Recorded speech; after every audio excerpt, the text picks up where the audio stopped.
What is up, engine heads? Welcome to another episode of Boost School, the YouTube equivalent of a university course on forced induction brought to you by AEM Electronics. In today's episode, we're talking about twin turbo setups, and we're doing a detailed explanation and comparison of parallel, sequential, and compound turbocharging. But first, before we dive into them, let's answer the basic underlying question, and that is, why would you ever even use two turbos instead of one? Because after all, a single turbocharger does the job just fine. After all, it just hooks up to the exhaust manifold where it receives the heat energy of the engine, which then spins the turbine wheel, which being directly connected to the compressor wheel spins the compressor wheel. The compressor wheel then sucks in air, compresses it, and sends it into the engine. By compressing the air, we're able to stuff in more air into the same volume, which means that we're increasing the pressure of the air, the boost pressure of the air, but we're also able to send more air into the engine, which means that we can add more fuel, create more powerful combustion, and make more power. So a single turbo works, but unfortunately there's a compromise, and the compromise is turbo size choice. Naturally, you would assume that a larger turbocharger can make more power than a smaller turbocharger. And yes, of course, all other things being equal, a bigger turbo will make more power than a smaller turbo, but it will also require more heat energy in order to be spooled up to generate boost. This means that with a big turbo, you have a high power potential, but your boost threshold, or the RPM at which you can generate significant boost, will also be high, because a big turbo needs more heat energy, and to generate that heat energy, the engine needs to rev higher, because the higher we rev, the more exhaust gases we create and the more heat energy we create to spool up the turbo. So let's imagine that our engine has a red line of 7,000 RPM. With a big turbo, our boost threshold is going to be at around, let's say, 4,500 RPM. This is pretty high. However, for some racing applications, this is totally okay. But for other applications, and especially for street driving, this is going to give us an engine which is unresponsive and sluggish at low RPM. Now you can get around this by getting a small turbo, and this is going to give you a boost threshold at, let's say, 1,500 RPM, giving you a feeling of near instant turbo spool up, which makes the engine feel very energetic, responsive, and dynamic at low RPM. But at around, let's say, 5,500 RPM, the engine actually starts generating more exhaust gas, more energy than the small turbine housing can handle, making it a bottleneck in the system, which chokes the engine and leads to no additional power being made beyond this RPM. So if there's a too big and a too small, then there must be a Goldilocks zone, right? A just right size for your engine. Well, yes, there is. If you pick the optimal size of turbo for your engine, then you're going to get a boost threshold at, let's say, around 2,500 to maybe 3,000 RPM, and power being made all the way up to 6,500 RPM. But if you think that the optimal size is going to give you everything, it won't. It is still just the most rational compromise. It won't give you the impressive low RPM response of the small turbo, nor the big punch at high RPM of the big turbo. Instead, it's just going to give you a bit of both. Now, it might sound kind of weird, but parallel twin turbo setups are in a way similar to single turbo setups, just with twice the turbos. Most often, you're going to find these setups on V-type engines like V6 and V8 engines. For example, the V6 and the Nissan GT-R R35 sports a parallel twin turbo setup. In this setup, we have two turbochargers of equal size, and they operate completely independently. This means that each turbo has its own exhaust manifold and its own wastegate, and exhaust gases are never shared or diverted from one turbo to the other. Each turbo also has its own intake piping, which joins before or at the intercooler in a single intercooler setup. Alternatively, each turbocharger may have its own intercooler, so two intercoolers, in which case the intake piping is going to join before or at a single intake manifold, or it may never join at all, and each turbocharger may feed into its own intake manifold.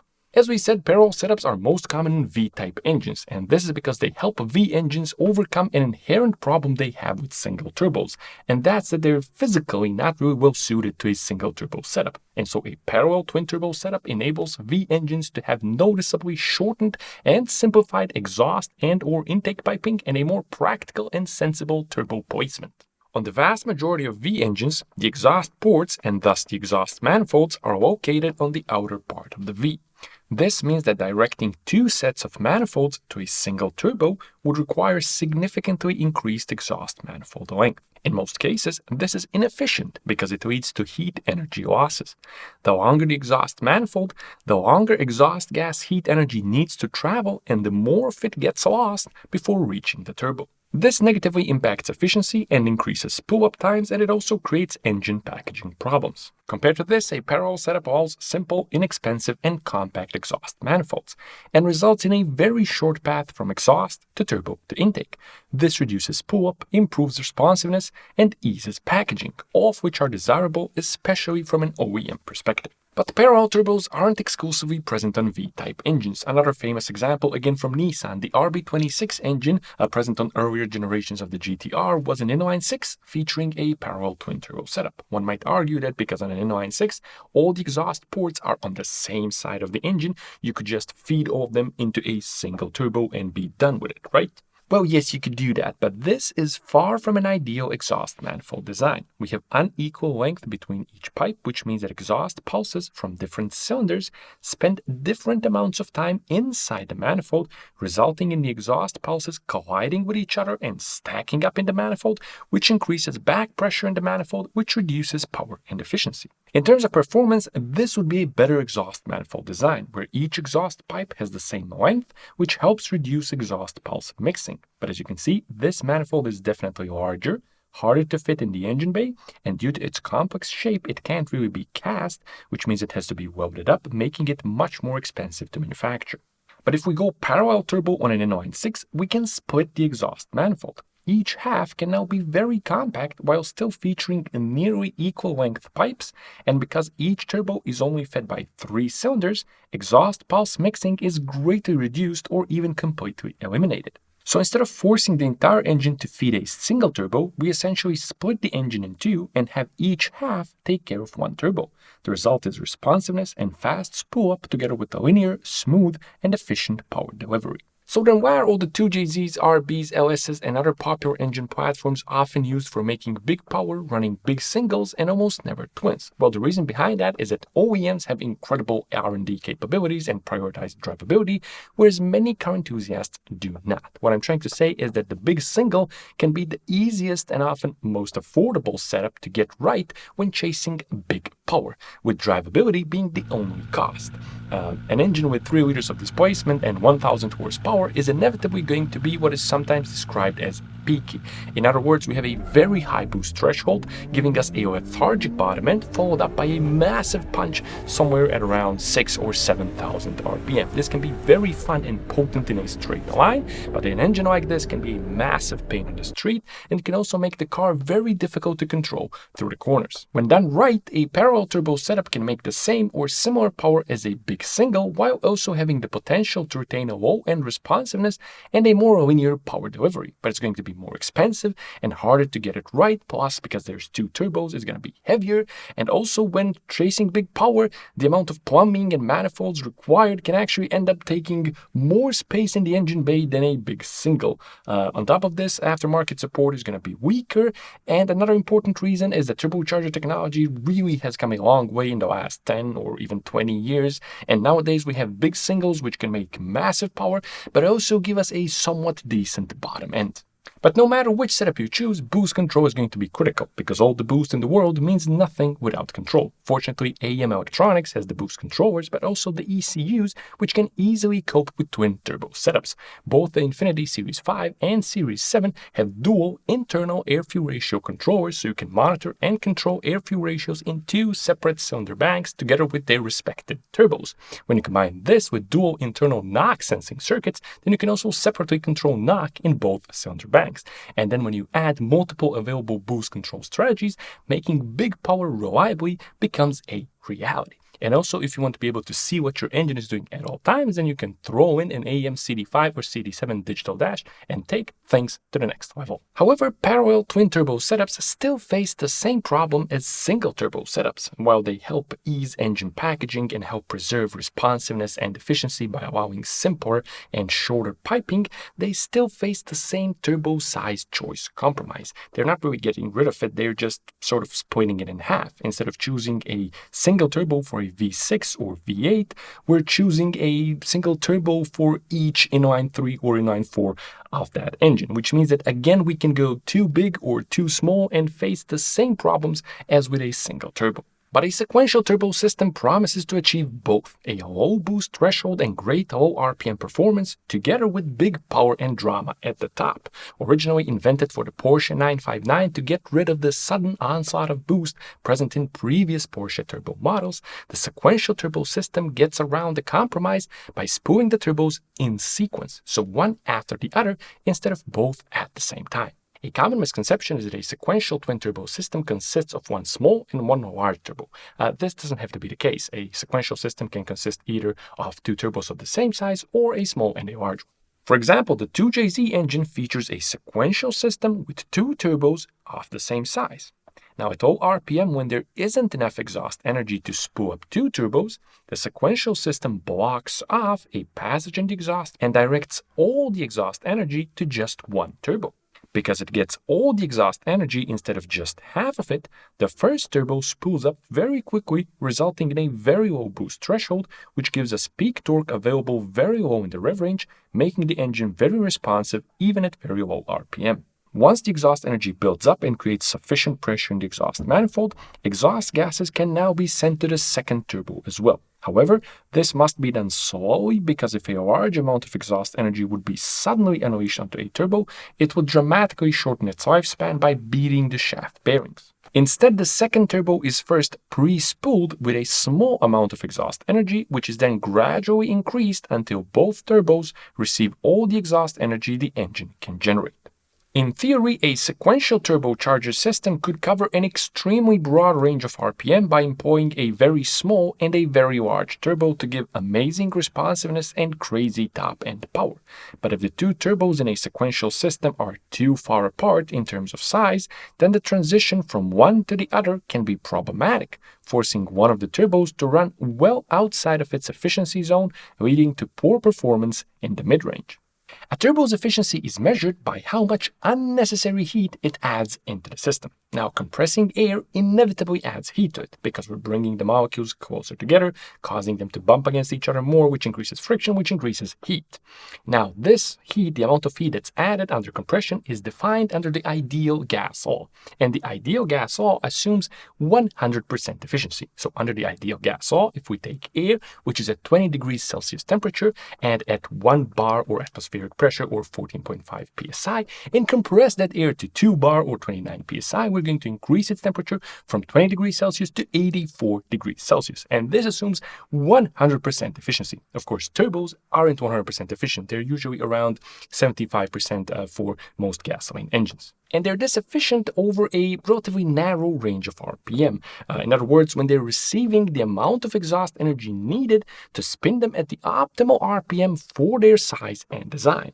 When they're receiving more or less exhaust energy than needed to be at optimal RPM, then a turbo's efficiency starts dropping off, and it starts adding more and more heat into the intake air, which reduces performance. The key problem is that the hotter the air, the less dense it is, and the less dense it is, the less oxygen molecules needed for combustion it contains.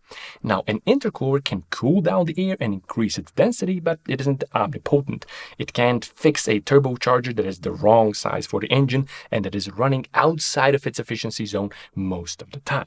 Another problem with hot air is that it increases the chances for knock and or pre-ignition in gasoline engines. When the heat of combustion is added to the already very hot intake air, then it can make the air so hot that it ignites the fuel around it, leading to abnormal combustion and engine damage. To prevent knock, the engine control unit must either retard ignition timing or reduce boost pressure, and this of course reduces performance. And this is why sequential twin-turbo system can't make a 3-liter, 1,000 horsepower, 10,000 RPM engine super responsive at 1,000 RPM. The turbos would be too far apart, leading to a horrible mid-range. However, what it can do is make a 3-liter, 500 horsepower engine more responsive than the same engine with a traditional parallel twin-turbo system. The downside is added cost and complexity. Bypassing exhaust gases can be complex. It requires some sort of valve held closed by spring pressure, something like a wastegate, which then you control using either spring pressure or vacuum or solenoids or electric motors or any combination thereof, leading to a system which can be very complex and have many points of potential failure. However, know that if you want to make a very fancy sequential twin turbo system, AEM ECUs have the inputs and outputs that can be used to build pretty much anything you want and control all sorts of solenoids, motors, or whatever. But there's another limiting factor to a sequential twin turbo system other than cost and complexity, and it's maximum boost pressure that can be generated. In this regard, it's no better than the parallel twin turbo system because maximum pressure is limited by what either one of the turbos can generate. So if one of the turbos can make a maximum of 15 psi, then that's your overall maximum you can ever hope to generate. But this is something that a compound system can overcome, and it can generate more pressure than what either one of the turbos can generate alone. And this is where, unfortunately, all of the confusion starts. The terms compound and sequential are often used interchangeably, but they're really not interchangeable. And this is because every sequential system is not compound, but every compound system is sequential. The way to differentiate between them is this. In a system that is only sequential, we have one turbo spooled before the other, but both turbos feed into the intake manifold of the engine. In a sequential compound system, one turbo is spooled before the other, but one turbo also feeds into the other turbo, and one turbo is always larger than the other. Proper compounding cannot be achieved with two turbos of the same size. So how does the system work? Well, we have two turbos, one small and one large. Different people will call different turbos primary and secondary, so you can largely ignore that distinction. What you have to remember is that the smaller turbo is always the high pressure turbo, and the large turbo is always the low pressure turbo. And the large turbo always feeds into the small turbo. It may seem counterintuitive and like the small turbo will blow up, but physics says otherwise. If you take a turbocharger and observe the cold side or the compressor side, you will see that the orifice where the turbo sucks in air is always smaller than the orifice through which the turbo pushes out the air. By taking in air and forcing that air into a smaller volume, the turbocharger of course increases the pressure of the air. This is what our big turbo is doing once the compound system kicks into action. So the big turbo sucks in air at atmospheric pressure, and let's assume that it doubles the pressure from 1 bar to 2 bar. It then sends that pressurized air to the smaller turbo. Now, to further increase the pressure, the high-pressure turbo must be smaller because the size of the compressor outlet orifice of the large turbo must equal the size of the compressor inlet orifice of the small turbo, so that the large turbo could effectively transfer the compressed air to the smaller turbo without the air seeing a change in pressure due to a changing volume of the pipe it's contained in.